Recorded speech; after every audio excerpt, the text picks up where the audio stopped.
A while ago, I blogged about an app called Videonotes to help our students make their thinking visible.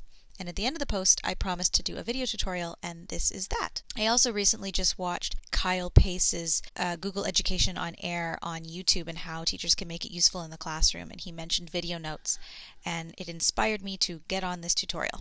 So I'm going to get started. This is Videonotes. It's Videonot.es. And you can see right on the homepage it connects with Google Drive, which is wonderful. And these are all of the sources that it works with for videos. I'm going to focus today on using YouTube. So I'm going to sign in. And because this is my first time signing in, it's just going to ask me to make some authorizations, and I'm fine with all of these. And I'm in. So this is the screen that you're working with. Your video will be here in a moment, and this is where you'll type your notes. So what I'm going to do right now is take a URL from a YouTube video that I might want to show my students, and this is one of our Heritage Minutes from Historica. So I'll just copy the URL and I'll paste it right in this bar right here. And I'll click Load Video.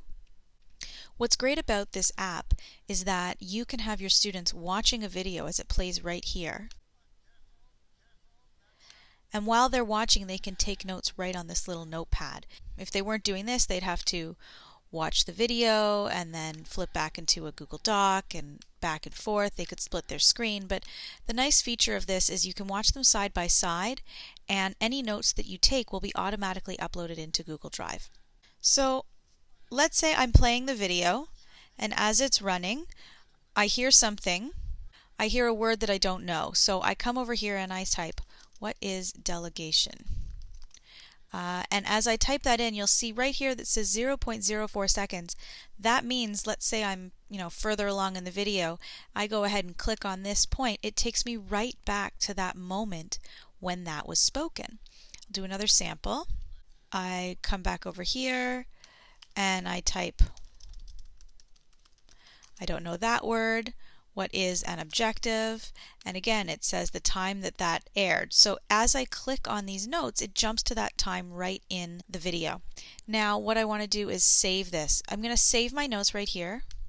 It's saving in Google Drive. Video and notes are saved in Google Drive. So I'm just going to pop over to Google Drive right now, and you can see there's a folder right on my Drive desktop called Video Notes.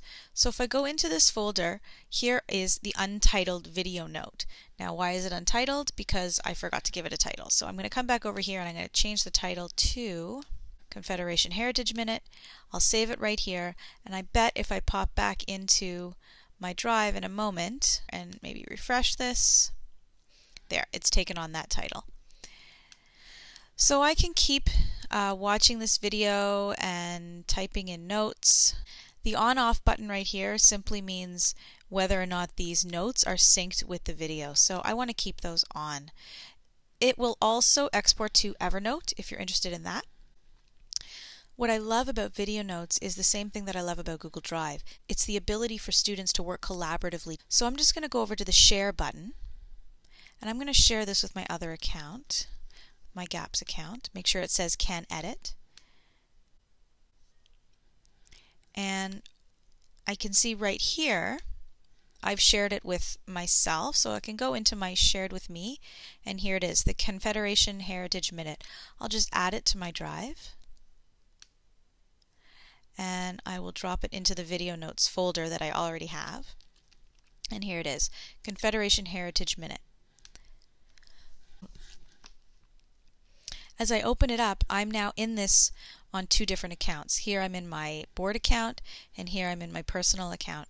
And what you'll see is I can go ahead and type a note, what is happening here.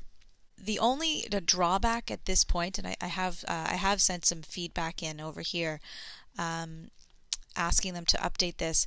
I've typed it in here. You don't see it on the other account yet. I actually have to click refresh. And once I click refresh, it will sync with the other account that's working on it. So if you do have students that are working simultaneously on the same video note, they'll have to keep clicking refresh in order to see what the other person is doing. I would love it if it could automatically update live, just like a Google Doc does or a spreadsheet. And hopefully that's still to come. This is fantastic for the flipped classroom. If you're assigning your students a video to watch ahead of a lesson at school, they could watch the video and take notes on it right in the margins here, have it saved in their drive, and come to class the next day with a set of questions or reflections or comments ready to do an activity about the content. And they can do it with a partner. They don't have to do it independently because it does work in a shared environment. The other great thing about Videonotes is that you could, if you wanted to, if I get rid of all of these, you could go right back to the beginning and you could populate it with a question that says, what was the most important event leading up to Confederation. You could then share this video with a small group of students in your class. When they get it, they have your guiding questions already in the video. Perhaps you've queued up the questions to moments during the video so they have prompts of what they can think about while they're watching, and then they can go ahead and add in their notes as they're watching together. One thing I do want to point out is the fact that you can see the Videonotes icon already in my drive. That sometimes won't happen. So what you'd want to do is go into your settings. Maybe I'll do this in the new drive just so that it's more updated. If you go into settings and you go into manage apps, you'll want to scroll down to where it says Videonotes and make sure you check use by default. And that way, when a new video note appears in your drive, it will automatically open using Videonotes. And if it doesn't automatically open, you'll see you'll get something like this where it doesn't recognize the app. So if I went to open it, you'll get a screen like this. You might have an option right here that says Videonotes, or up here you can open with Videonotes, and then it will go back in. And to fix that so that all of these icons are the Videonote icon, again, just go into Manage Apps, scroll down and find it, and just click Use by Default. And then it will register. I really hope you get a chance to play with this app. I quite like it. I think my students really enjoy it too. And I think it's a really nice tool to work with YouTube videos and help students make their thinking visible.